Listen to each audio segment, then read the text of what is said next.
Hello students, good evening. आप सभी का स्वागत है चौहान एकेडमी खंडवा के यूट्यूब चैनल में।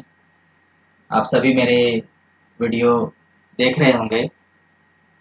मैं बार बार यही बोलता हूं कि आप उसे सब्सक्राइब करें, शेयर करें और लाइक करें।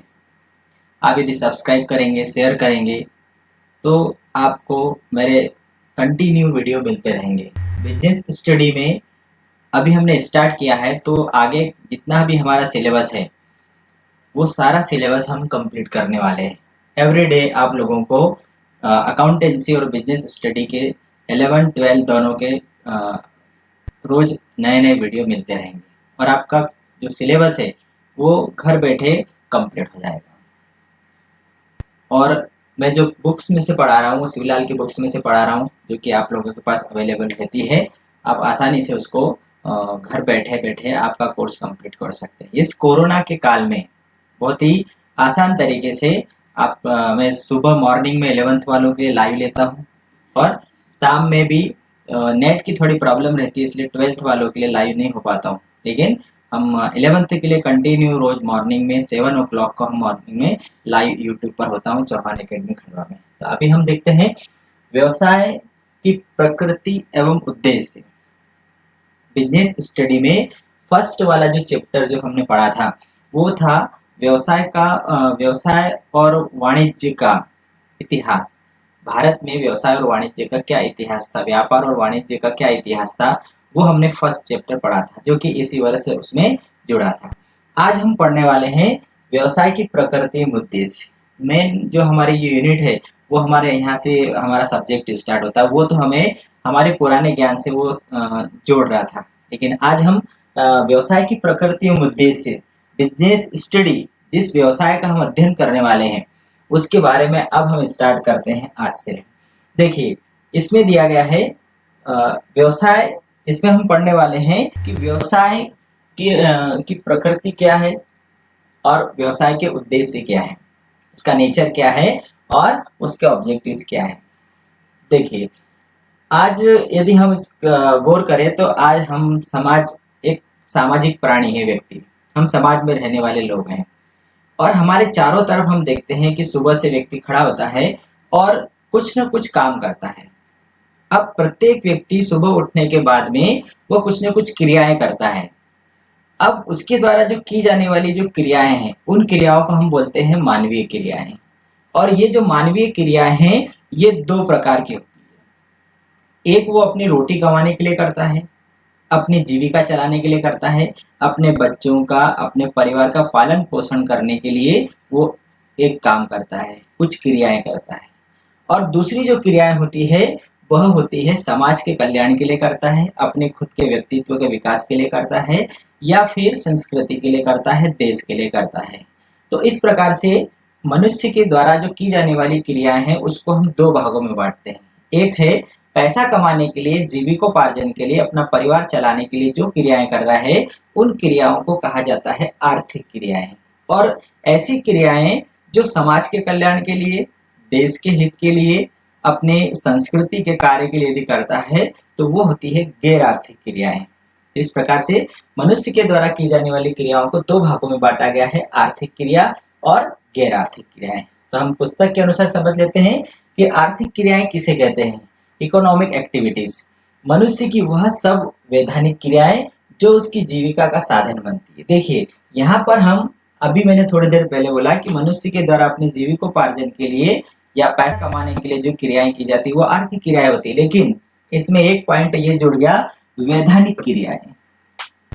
जीविकोपार्जन के लिए जो क्रियाएं कर रहा है वो कैसी होना चाहिए, वैधानिक होना चाहिए। यदि गैर कानूनी करेगा, मान लो यदि वो व्यक्ति चोरी करके यदि वो पैसा कमा रहा है, अपनी जीविका चला रहा है, अपने घर का पालन पोषण कर रहा है, तो वो आर्थिक क्रिया नहीं है। क्यों? क्योंकि वो गैर काम है, वो गैर कानूनी काम है, वो वैधानिक कार्य नहीं है, अवैधानिक हो जाएगा वो। इसलिए यहाँ पर ये शब्द जो है ये सबसे महत्वपूर्ण है कि मनुष्य की वह सब वैधानिक क्रियाएं जो उसकी जीविका का साधन बनती है।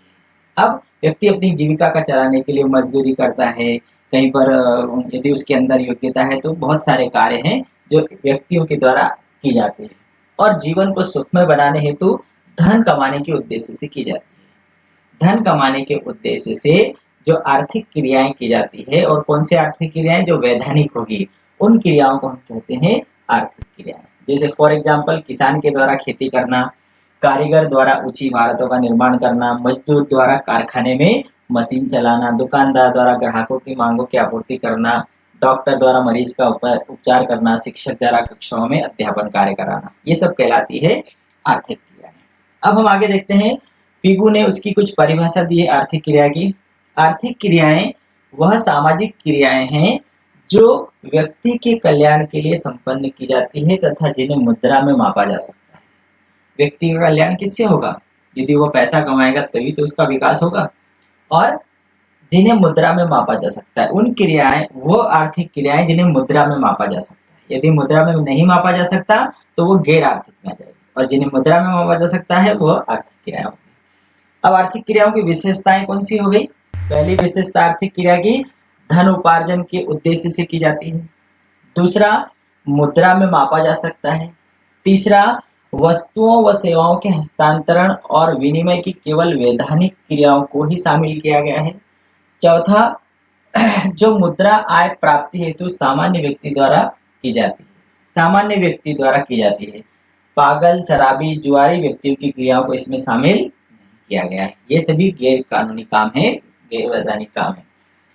आर्थिक क्रियाएं सामाजिक क्रियाएं होती है। कोई भी व्यक्ति पैसा समाज में रह करके ही कमा सकता है, इसलिए सामाजिक क्रियाएं होती है।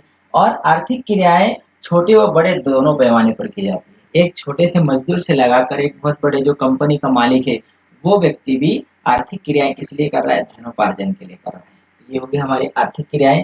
आगे हम देखते हैं गैर आर्थिक क्रियाएं, नॉन इकोनॉमिक एक्टिविटीज। मनुष्य की वह सब क्रियाएं जो धनोपार्जन के लिए या धन अर्जित करने के उद्देश्य से नहीं की जाती। समाज कल्याण के लिए, देश प्रेम के लिए जो क्रियाएं की जाती है वह होती है गैर आर्थिक क्रियाएं। फॉर एग्जाम्पल, एक गृहिणी द्वारा अपने बच्चों का पालन पोषण करना, भोजन बनाना, माता द्वारा अपने बच्चे का लालन पालन करना, एक देशभक्त द्वारा देश की रक्षा करना, डॉक्टर द्वारा अपनी पत्नी का इलाज करना। डॉक्टर किसी मरीज पेशेंट का इलाज करेगा तो उससे फीस लेगा, वो आर्थिक क्रिया होगी। लेकिन अपनी पत्नी का इलाज करेगा तो वह एक क्या हो गई? गैर आर्थिक क्रिया हो गई। शिक्षक द्वारा अपने बच्चे को पढ़ाना, शिक्षक स्कूल में पढ़ाएगा तो हाँ उसको सैलरी देगी, लेकिन अपने घर बच्चे को पढ़ाएगा तो ये उसकी सेवा हो गई। एक समाज सेवी द्वारा गरीबों असहायों की मदद करना, ये सभी क्या है? गैर आर्थिक क्रियाएं। अब आप लोगों को क्लियर हो गया होगा कि आर्थिक क्रियाएं किसे कहते हैं, गैर आर्थिक क्रियाएं किसे कहते हैं। ये अंतर कई बार परीक्षाओं में आता है कि आर्थिक क्रिया और गैर आर्थिक क्रिया में अंतर समझिए। बहुत ही इंपॉर्टेंट प्रश्न है, परीक्षाओं में बहुत बार आ चुका है और आना भी चाहिए, बहुत अच्छा प्रश्न है। सबसे पहला अंतर का आधार क्या है? उद्देश्य। आर्थिक क्रियाओं का उद्देश्य धन कमाना होता है, गैर आर्थिक क्रियाओं का उद्देश्य समाज सेवा करना होता है। साधन, आर्थिक क्रियाएं धन कमाने का साधन होती है और गैर आर्थिक क्रियाएं धन कमाने का साधन नहीं होती। मापदंड, इन्हें मुद्रा में मापा जाता है और इन्हें मुद्रा में नहीं मापा जाता, इन्हें हमारी आत्म अनुभूति या संतुष्टि हम इसे बोल सकते हैं। आर्थिक क्रियाएं करी तो उससे कि मैंने आज 100 रुपए का काम किया, 500 रुपए का काम किया, तो हमने मुद्रा में मापा। लेकिन यदि हमने किसी की मदद करी, समाज का कल्याण किया, देश का काम किया, तो इससे हमें क्या मिला? इससे पैसा नहीं मिला, इससे हमें आत्म संतुष्टि मिली। ये हमारा मापदंड है। प्रेरणा, आर्थिक कार्य आवश्यकता से प्रेरित होता है। मुझे यदि किसी वस्तु की आवश्यकता है, उस आवश्यकता की पूर्ति के लिए मैं पैसा कमाने के लिए जाऊंगा, तो मैं जो काम करने के लिए जा रहा हूँ उसके पीछे प्रेरणा क्या है? वो मेरी आवश्यकता है, आवश्यकताओं से प्रेरित होकर के मैं कार्य करता हूँ। गैर आर्थिक कार्य के लिए प्रेरणा क्या है? इच्छा या विशिष्ट भावना, देशभक्ति की जो भावना है, किसी संस्कृति के प्रति कार्य करने की जो भावना है, जो इच्छा है, वो इच्छा और जो भावना है, ये उसकी प्रेरणा का माध्यम है। वैधानिकता, आर्थिक क्रियाओं का वैधानिक होना आवश्यक है और गैर आर्थिक क्रियाओं में वैधानिकता होना आवश्यक नहीं, मतलब उसमें सवाल ही नहीं होता है कि वो वैधानिक होगी कि गैर वैधानिक होगी। क्यों? क्योंकि वो पैसा कमाने के लिए नहीं होती, मतलब वो गैर हो ही नहीं सकती है वो। फिर है प्रकार, व्यापार, पेशा, रोजगार आर्थिक क्रियाओं के प्रकार है। व्यापार, पेशा, रोजगार ये आर्थिक क्रियाएं हैं और प्रेम, देशभक्ति, समाज सेवा, ये सभी क्या है? ये गैर आर्थिक क्रिया है। तो यह बहुत बढ़िया अंतर है। अब अभी हमने देखा आर्थिक क्रियाओं के प्रकार, अब अभी अंतर देखा, अब हम आर्थिक क्रियाओं के प्रकार देखेंगे। देखा था मतलब ये यहाँ पर हमने देखा था कि आर्थिक क्रियाएं कौन कौन सी होती है, व्यापार, पेशा और रोजगार। इसी को यहाँ पर हम समझने वाले हैं। सबसे पहला है आर्थिक क्रियाएं 3 प्रकार की, व्यापार, पेशा और रोजगार। व्यापार किसे कहते हैं? देखिए, व्यापार मतलब व्यापार का अभिप्राय उन आर्थिक क्रियाओं से है जो लाभ अर्जन के उद्देश्य से वस्तुओं सेवाओं के उत्पादन, क्रय विक्रय तथा वितरण से संबंधित होती है। वस्तुओं सेवाओं के उत्पादन, क्रय विक्रय और वितरण से संबंधित होती है। उन आर्थिक क्रियाओं को व्यवसाय कहते हैं, बिजनेस कहते हैं। भाई कोई भी व्यक्ति बोलता है कि भैया आप क्या कर रहे हो, तो फिर मैं बिजनेस कर रहा हूँ। बिजनेस में क्या कर रहा है? वस्तु और सेवाएं, 2 प्रकार की वस्तुओं का लेन देन होता है व्यापार में। वस्तु और सेवा क्या करेगा? या तो उसका उत्पादन करेगा वस्तु या सेवा का, या फिर उसको क्रय करके बेचेगा, क्रय विक्रय करेगा, या फिर उसका वितरण करेगा। ये सारी क्रियाएं किसमें आ गई? बिजनेस में आ गई, व्यवसाय में आ गई। इसका मतलब व्यवसाय से क्या अभिप्राय हो गया? वो आर्थिक क्रियाएं, व्यवसाय वे आर्थिक क्रियाएं हैं जिसके अंतर्गत लाभ कमाने के उद्देश्य से वस्तुओं और सेवाओं का उत्पादन, क्रय विक्रय और वितरण का कार्य किया जाता है, वो कहलाती है व्यवसाय, उसे कहते हैं व्यवसाय। कृषि करना भी एक व्यवसाय है, निर्माण करना, थोक बिक्री, खनन, ये सभी व्यवसाय है। आगे पेशा, जिसको हम बोलते हैं प्रोफेशन।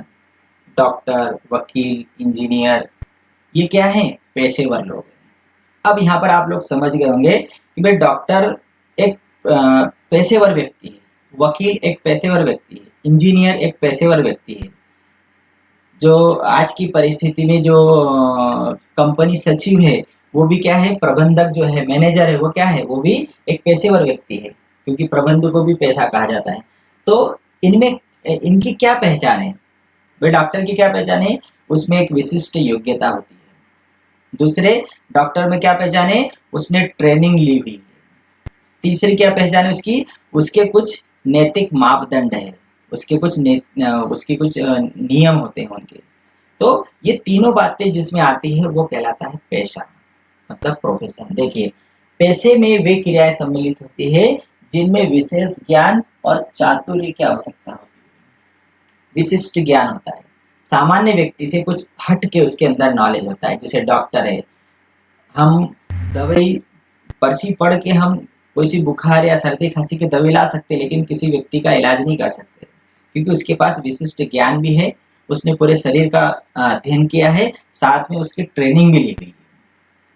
ज्ञान अर्जित करना अलग, लेकिन ज्ञान के साथ में ट्रेनिंग लेना भी जरूरी है। प्रशिक्षण और ज्ञान, विशिष्ट ज्ञान और प्रशिक्षण, ये सबसे इंपॉर्टेंट पहचान है पेशे की। विशिष्ट ज्ञान प्लस प्रशिक्षण, ट्रेनिंग। भाई हम यदि डॉक्टरी की किताब पढ़ लेंगे और मैंने सीख लिया कि भाई इंजेक्शन में इसमें दवाई भरना है और इस प्रकार से इंजेक्शन लगाना है, तो हम पढ़ के इंजेक्शन नहीं लगा सकते। उसकी प्रैक्टिस होना जरूरी है, उसका प्रशिक्षण मिलना जरूरी है, नहीं तो अर्थ का अनर्थ हो जाएगा। तो यहाँ पर विशिष्ट ज्ञान प्लस प्रशिक्षण, यहाँ पर यदि हम किसी को भी देखेंगे, डॉक्टर को, वकील को, इंजीनियर को, टीचर को, ये सभी पेशेवर व्यक्ति हैं। तो पैसे में क्या आ गया? विशिष्ट ज्ञान और प्रशिक्षण, इसे कहा जाता है पैसा। रोजगार, तीसरा पॉइंट आ रहा है रोजगार। रोजगार मतलब, रोजगार से अभिप्राय है उन क्रियाओं से जिनमें एक व्यक्ति किसी दूसरे व्यक्ति के लिए नियमित कार्य करता है। एक व्यक्ति किसी दूसरे व्यक्ति के लिए नियमित रूप से कार्य करता है और बदले में पारिश्रमिक प्राप्त करता है। दूसरे के लिए काम करना और उसके बदले पारिश्रमिक प्राप्त करना। ऐसे व्यक्ति जो दूसरों द्वारा नियुक्त किए जाते हैं कर्मचारी कहलाते हैं। यहाँ पर 2 बातें आ रही है, रोजगार के लिए भी 2 बातें। एक तो नियोक्ता और कर्मचारी का संबंध होना जरूरी है, और दूसरा पारिश्रमिक होना जरूरी है। नियोक्ता और कर्मचारी, एक नियुक्त करने वाला और दूसरा कर्मचारी होना चाहिए। और दूसरी बात, दोनों के बीच में कौन सा संबंध होना चाहिए? पारिश्रमिक का, कि कर्मचारी उसके यहाँ काम कर रहा है तो उसको पारिश्रमिक मिलना चाहिए, तो ही हम उसे क्या बोलेंगे? रोजगार। नहीं तो एक सेठ बोल देगा कि मेरा लड़का दुकान पे बैठता है, मैंने इसको नियुक्त किया है, तो यहाँ पर वो नियुक्ता नहीं है। यदि उसने नियुक्ति भी किया है तो क्या उसको पारिश्रमिक देता है? वो नहीं देता है। तो यहाँ पर नियोक्ता और कर्मचारी का संबंध होना, उनके बीच अनुबंध होना और उसके बदले उसका प्रतिफल के रूप में पारिश्रमिक उसको प्राप्त होना जरूरी है, तभी हम उसे क्या बोलेंगे, उसे रोजगार बोलेंगे। तो यहाँ व्यवसाय, पेशा और रोजगार, ये तीन चीजें हमने देखी। अब हम आते हैं कि व्यवसाय का अर्थ क्या है, उसकी परिभाषा क्या है। ये व्यवसाय अपने आप में एक बहुत बड़ा शब्द है। शाब्दिक दृष्टि से यदि देखेंगे तो व्यस्त रहने की अवस्था, व्यस्त रहने की अवस्था। व्यापारी जो है बहुत बिजी रहता है, परंतु किसी भी प्रकार के कार्य को व्यवसाय नहीं माना जाता है। व्यवसाय का तात्पर्य क्या है, विशेष रूप से उन क्रियाकलापों से है जो वस्तुओं के उत्पादन अथवा उनके क्रय विक्रय से संबंधित है। व्यवसाय का मतलब सभी प्रकार की क्रियाओं से नहीं होता है, केवल उन्हीं आर्थिक क्रियाओं से व्यवसाय का संबंध होता है जिसमें वस्तुओं और सेवाओं का उत्पादन किया जाता है, क्रय विक्रय किया जाता है, वितरण किया जाता है और बार बार किया जाता है, निरंतर किया जाता है। नहीं तो हम भी मार्केट जाते हैं, वस्तु खरीद कर ले आते हैं, तो इसको व्यापार नहीं बोला जाएगा। हम किसी को बेच देते हैं, इसको व्यापार नहीं बोला जाएगा। क्रय विक्रय होना चाहिए और निरंतर होना चाहिए। उत्पादन हो, क्रय विक्रय हो या वितरण हो, ये तीनों क्रियाएं होना चाहिए वस्तुओं और सेवाओं की, और ये निरंतर होना चाहिए, कंटिन्यू होना चाहिए और वैधानिक होना चाहिए। एक शिक्षक अपने जीवन में एक दो बार जमीन का क्रय विक्रय करके लाभ कमाता है, तो इसे हम व्यापार नहीं बोलेंगे, उसको हम व्यापारी नहीं बोलेंगे, उसको व्यवसाय नहीं कहा जाएगा, उसे व्यापारी नहीं कह सकते। व्यापारी हम उसे कहते हैं जो यह कार्य बार बार और लगातार करता रहता है। ध्यान रहे, व्यापार में केवल वस्तुओं के आदान प्रदान की नहीं, वरन सेवाओं के आदान प्रदान को भी सम्मिलित किया जाता है। दोनों बातें हैं, वस्तु और सेवा। सेवा का मतलब यहाँ पर किससे हो गया भाई, हमारे घर में केबल है, टीवी का केबल, ये क्या है, सर्विस है, सेवा है। डॉक्टर क्या कर रहा है, सेवा दे रहा है। वकील क्या दे रहा है, सेवा दे रहा है। बैंक क्या दे रही है, सेवा दे रही है। बीमा क्या दे रही है, सेवा दे रही है। ये सभी क्या है, ये सर्विस है, हमारे लिए सेवा है। तो वस्तु का क्रय विक्रय, उत्पादन, क्रय विक्रय और वितरण, सेवाओं का उत्पादन, क्रय विक्रय और वितरण, ये सभी किसमें आता है, व्यवसाय में आता है। और ये सभी क्रियाएं लाभ कमाने के उद्देश्य। व्यवसाय का एक ही मोटो है, एक ही उद्देश्य है, लाभ कमाना। यदि लाभ कमाने के उद्देश्य से यदि कार्य नहीं किया जाएगा तो उसे हम व्यापार, व्यवसाय नहीं कहेंगे। हेने ने एक परिभाषा दी है, व्यवसाय एक मानवीय क्रिया है जो कि वस्तुओं के क्रय विक्रय द्वारा धन उत्पन्न करने अथवा प्राप्त करने हेतु की जाती है। व्यवसाय एक मानवीय क्रिया है, मतलब मनुष्य के द्वारा की जाती है। नहीं तो एक कुम्हार के साथ उसका बैल भी काम करता है, तो उस बैल को हम व्यापारी नहीं कह सकते हैं। यहाँ पर व्यवसाय की जो क्रियाएं किसके द्वारा की जाती है, मनुष्य के द्वारा की जाती है। इसलिए व्यवसाय एक मानवीय क्रिया है जो कि वस्तुओं के क्रय विक्रय के द्वारा धन उत्पन्न करने अथवा प्राप्त करने हेतु की जाती है, उसे कहते हैं व्यवसाय। और भी बहुत सारी परिभाषाएं दी गई है। अब उसका यदि सार देखें तो व्यवसाय से तात्पर्य उन आर्थिक क्रियाओं से है जो मानवीय आवश्यकताओं की संतुष्टि द्वारा लाभ प्राप्त करने के उद्देश्य से वस्तुओं और सेवाओं के नियमित उत्पादन एवं हस्तांतरण से संबंधित होती है, उसे कहा जाता है व्यवसाय। अब इसी आधार पर विशेषताएं, व्यवसाय की क्या विशेषता आ गई, सबसे पहले विशेषता आ गई, एक आर्थिक क्रिया है व्यवसाय, पैसा कमाने के लिए की जाती है। विक्रय, हस्तांतरण और विनिमय, व्यवसाय में विक्रय भी होता है, लेन देन होता है, हस्तांतरण होता है और विनिमय होता है। तीसरी विशेषता इसकी वस्तुओं और सेवाओं का लेन देन, व्यवसाय में वस्तु और सेवाओं का क्रय और विक्रय होता है, लेन देन होता है। लेन देन में नियमितता, व्यापार में कंटिन्यूटी होना, लेन देन कंटिन्यू होना चाहिए, तो ही हम उसे व्यवसाय कहेंगे। लाभ प्राप्ति, व्यवसाय में, व्यवसाय का एक ही उद्देश्य है, लाभ प्राप्त करना। ये जो क्रय विक्रय कंटिन्यू करेगा किस लिए, लाभ प्राप्ति के उद्देश्य से। प्रतिफल की अनिश्चितता, व्यवसाय में प्रतिफल फिक्स नहीं है, प्रतिफल मतलब लाभ होना फिक्स नहीं है, वह निश्चित है। आज इसलिए बोलते हैं व्यवसाय का एक सर्वश्रेष्ठ गुण क्या है, साहस है। यदि व्यवसाय में साहस नहीं होगा तो वो व्यापार नहीं कर सकता। तो साहस मतलब कि आज वो पूंजी लगा रहा है, 50,000 रुपए की पूंजी से उसने व्यापार को प्रारंभ किया, इसका मतलब 50,000 रुपए उसने मार्केट में लगा दिए, वो पैसा डूब भी सकता है, ये उसका साहस है। तो यहाँ पर प्रतिफल की अनिश्चितता है, उसको प्रतिफल मिलेगा या नहीं, वो प्रतिफल आज पैसा लगाया, पैसा उसे 4 महीने बाद मिलने वाला है, ये अनिश्चित है। जोखिम का तत्व, रिस्क है। आज उसने इतना पैसा लगाया, क्या है ये जोखिम उठाई, ये रिस्क है, और जोखिम का प्रतिफल ही लाभ होता है। उपयोगिता का सृजन, व्यवसाय क्या करता है, उपयोगिता बढ़ाता है, वस्तु की उपयोगिता बढ़ाने का काम करता है। जैसे कोई सा कच्चा माल है, उस कच्चे माल को पक्के माल में बदल देता है तो वो उपयोगी हो गया, उसको डेकोरेट कर देता है वो उपयोगी हो गया, बेस्ट में से बेस्ट बना देता है तो उपयोगिता का सृजन करता है, उसके स्थान बदल देता है। जहां आज किसी स्थान पर किसी वस्तु की वैल्यू नहीं है, जहां उसकी ज्यादा आवश्यकता है उस वस्तु को वहां पहुंचा दिया जाएगा तो वहां पर वह ऊंचे दामों पर बिकेगी। ये क्या हो गया, उसकी उपयोगिता का सृजन कर दिया, उसकी उपयोगिता बढ़ गई। तो वस्तु का रूप, उसका स्थान या अधिकार बदलकर वस्तु को और अधिक उपयोगी बना दिया जाता है। तो ये सभी क्या है, उसकी विशेषताएं।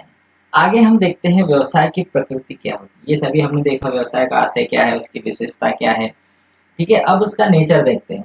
अब नेचर, व्यवसाय को विज्ञान भी कहा जाता है और कला भी कहा जाता है। ऐसा विचारकों का मानना है कि व्यवसाय विज्ञान के रूप में और व्यवसाय कला के रूप में। अब विज्ञान के रूप में व्यवसाय किस प्रकार से है, तो पहले हम विज्ञान को समझते हैं कि विज्ञान मतलब क्या होता है। विज्ञान का मतलब होता है व्यवस्थित ज्ञान, एक ज्ञान की वह शाखा जिसमें किसी भी विषय का क्रमबद्ध अध्ययन किया जाता है, उसे कहा जाता है विज्ञान।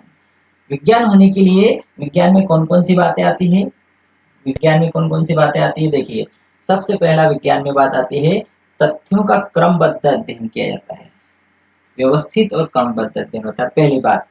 दूसरी बात विज्ञान में क्या आती है, उसका विश्लेषण किया जाता है और उस विश्लेषण के फलस्वरूप नियम और सिद्धांत बाहर निकल कर आते हैं, नियम और सिद्धांत बाहर निकल कर आते हैं। तथ्यों का क्रमबद्ध अध्ययन होता है, अध्ययन के पश्चात उसमें से कुछ नियम और सिद्धांत आते हैं और ये नियम और सिद्धांत कारण और परिणाम पर आधारित होते हैं। कारण और परिणाम, जैसे हम बोलते हैं ना गुरुत्वाकर्षण का नियम, तो ये गुरुत्वाकर्षण का नियम है, ये नियम किसमें से आया, कारण और परिणाम से आया। भाई आम ऊपर से नीचे गिरा, एक कारण है, लेकिन इसका परिणाम क्या निकला, इसका परिणाम क्या निकला, कारण और परिणाम में संबंध क्या निकला कि पृथ्वी के अंदर एक गुरुत्वाकर्षण बल है जो उस वस्तु को अपनी ओर खींचता है, इसीलिए आम ऊपर से नीचे आया। तो इस कारण और परिणाम के बीच में संबंध रखने वाला वो एक नियम प्रतिपादित होकर बाहर निकला। ये विज्ञान ने एक व्यवस्थित अध्ययन किया। तो अभी हम विज्ञान को समझ रहे हैं, इसी आधार पर हम व्यवसाय को समझने वाले हैं कि व्यवसाय इन विशेषताओं में फिट बैठता है कि नहीं। यदि इन्हीं विशेषताओं में यदि व्यवसाय फिट बैठ जाता है, इसका मतलब कि वो व्यवसाय भी विज्ञान को, व्यवसाय को हम विज्ञान मान लेंगे। चौथा है, ये जो नियम है ये सार्वभौमिक होते हैं, पूरी दुनिया में लागू होते हैं। गुरुत्वाकर्षण का नियम यूरोप में खोज निकाला, लेकिन आज पूरी दुनिया उसको मानती है। तो ये चार बातें यदि व्यवसाय में लागू होती है तो हम उसको विज्ञान मानेंगे। कैसे, देखो सबसे पहले तो व्यवसाय में भी तथ्यों का क्रमबद्ध अध्ययन किया जाता है। कैसे, सबसे पहले व्यवसाय में पूर्वानुमान लगाया जाता है, क्या करना है, कैसे करना है, कौन कौन सी क्रियाएं करना है, उसका वो एक व्यवस्थित तरीके से उसका अनुमान लगाता है। फिर आवश्यक सूचनाओं का संग्रहण किया जाता है और उसका विश्लेषण किया जाता है। मतलब यह विज्ञान की भांति क्रमबद्ध अध्ययन हो रहा है। दूसरा, नियमों का रूपण, नियम तथा सिद्धांतों का प्रतिपादन, मतलब मुद्रा रूपी पैमाने का प्रयोग करते हुए अवलोकन और परीक्षणों पर आधारित है। यहाँ पर हम अकाउंट में उन्हीं व्यवहारों का लेखा करते हैं जो मुद्रा में होते हैं। व्यवसाय में किसका होता है, मुद्रा का, मुद्रा में जिसका मूल्यांकन होगा। तो यहाँ पर अवलोकन और परीक्षणों के आधार पर मुद्रा के जो लेन देन होते हैं उसी का उपयोग होता है। तो नियम और सिद्धांत। फिर नियमों, व्यावसायिक नियमों का संबंध, व्यावसायिक नियम कारण और परिणाम के संबंध को स्पष्ट करते हैं। इसके अतिरिक्त यह सामाजिक हित में क्या होना चाहिए यह भी बताते हैं। अतः व्यवसाय एक वास्तविक विज्ञान होने के साथ साथ आदर्शात्मक विज्ञान भी है। और वैज्ञानिक विधियां, यहाँ पर वैज्ञानिक विधियां मतलब विज्ञान प्रयोगों पर आधारित है और व्यवसाय भी आज के समय में प्रयोगों पर ही आधारित है। कोई भी व्यक्ति प्रैक्टिकल ही करता है, उसको वो प्रयोग के आधार पर ही वो आगे बढ़ता है। सार्वभौमिकता, आज जो बात फिक्स हो जाती है व्यवसाय में वो सभी जगह पूरे विश्व में वो लागू होती है बिजनेस के लिए। जैसे हम यदि डबल एंट्री सिस्टम देखें तो पूरे विश्व में मान्य है। तो ये सार्वभौमिक है। और प्रशिक्षण, जिस प्रकार से साइंस में प्रशिक्षण दिया जाता है इसी प्रकार से व्यवसाय में भी प्रशिक्षण दिया जाता है। तो ये एक प्रकार से हम इसे विज्ञान मान सकते हैं। फिर है व्यवसाय एक कला है। कला के रूप में, कला का मतलब क्या होता है? कार्य करने का तरीका। एक ही काम को यदि हम दो लोगों को देंगे तो दोनों व्यक्ति एक ही काम कर रहे हैं, लेकिन दोनों अलग अलग तरीके से कर रहे हैं। काम को करने का तरीका वो कहलाती है कला। तो कला किससे निखर कर बाहर आती है? एक तो अनुभव से निकल कर आती है।